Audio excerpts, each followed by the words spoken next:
নমস্কার, চলে এসেছি আপনাদের সামনে আবারও একটা রেসিপি নিয়ে। গরম গরম ধোয়া ওঠা ভাতের সাথে এরম একটা পেঁয়াজ করে রেসিপি থাকলে আজ কি আর কোনো সবজি হয়নি? আশা করি কথা বলে আপনার কেউ মন খারাপ করবে না। চলুন ঝটপটে রেসিপিটা শুরু করে দিই। প্রথমেই নিয়েছি এরম কচি কচি পেঁয়াজকলি। 100 গ্রাম পেঁয়াজকলি রয়েছে এখানে। কাটার আগেও ভালোভাবে ধুয়ে নেওয়া যায়, কাটার পরেও ধোয়া যায়। তো আমি কাটার আগেও ভালো করে ধুয়ে নিয়েছি, কাটার পরে একবার ভালো করে ধুয়ে নেবো আবার। কর্তাবাবুর ভীষণ পছন্দের একটা রেসিপি হচ্ছে পেঁয়াজকলি। আমার পছন্দ না সেটা বললে ভুল হবে, আমারও বেশ ভালো লাগে। যাই হোক, আমাদের মতো ওই পেঁয়াজগুলির আবার কারা কারা রয়েছে কমেন্ট বক্সে তাদের নামগুলো দেখতে চাই। কাটা হয়ে গিয়েছে, এবারে একবার এটাকে ধুয়ে নিলাম। কেটে নিয়েছি এখানে আলুগুলোকে স্লাইস করে বা কিউব করে দুইভাবেই কাটা যায়, আপনারা আপনাদের ইচ্ছে মতো কেটে নেবেন। কর্তাবাবুর এই কিউব আলুটাই পছন্দ, তাই এইভাবেই কেটেছি আমি।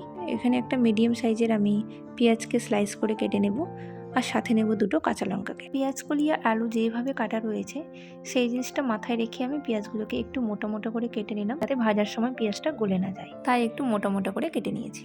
তো সব কিছু ভালোভাবে আমার কাটা হয়ে গিয়েছে। চলুন এবার শুরু করে দিই রেসিপিটা। কড়াই এখানে গরম হয়ে গেছে, কড়াই দিব সর্ষের তেল। অবশ্যই এটা কিন্তু সর্ষের তেলেই বানাতে হবে। অনেকে এখন আবার রিফাইন্ড অয়েল ইউজ করে, আমাদের বাড়িতে সমস্ত রান্নাবান্নাই কিন্তু সর্ষের তেলেই হয়। সর্ষের তেলটা গরম হয়ে এলে দিয়ে দিব 1 চামচ মতো জিরে, আর দিব একটা শুকনো লঙ্কাকে ভেঙে। জিরে আর শুকনো লঙ্কা থেকে হালকা একটু গন্ধ বেরোলে, মানে হালকা একটু লাল হয়ে এলে দিয়ে দিব কেটে রাখা আলু। আলুটাকে দেওয়ার পর দিয়ে দিলাম এর মধ্যে স্বাদ মতো লবণ, পরিমাণ মতো হলুদ দিয়ে এটাকে ভালো করে মিক্স করে নেব।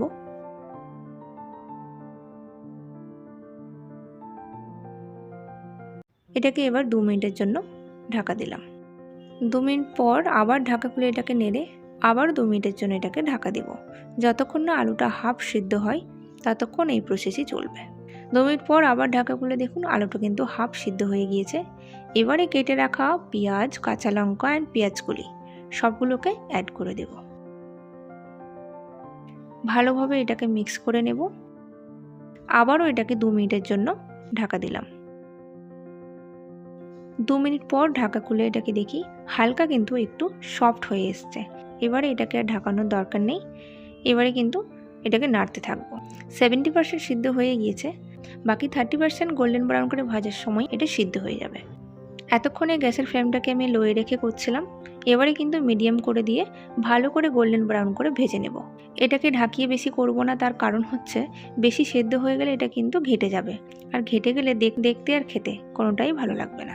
গ্যাসটাকে মিডিয়াম টু হাই করে এটাকে গোল্ডেন ব্রাউন করে ভালো করে ভেজে নেব।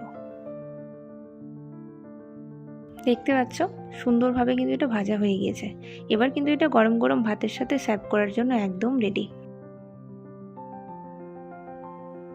প্লেটে নিয়ে নিয়েছি ভাত, এরকম গরম গরম পেঁয়াজকলি আলুর ভাজা, আর নিয়েছি এখানে স্যালাডস, আর নিয়েছি এখানে গরম গরম ডাল।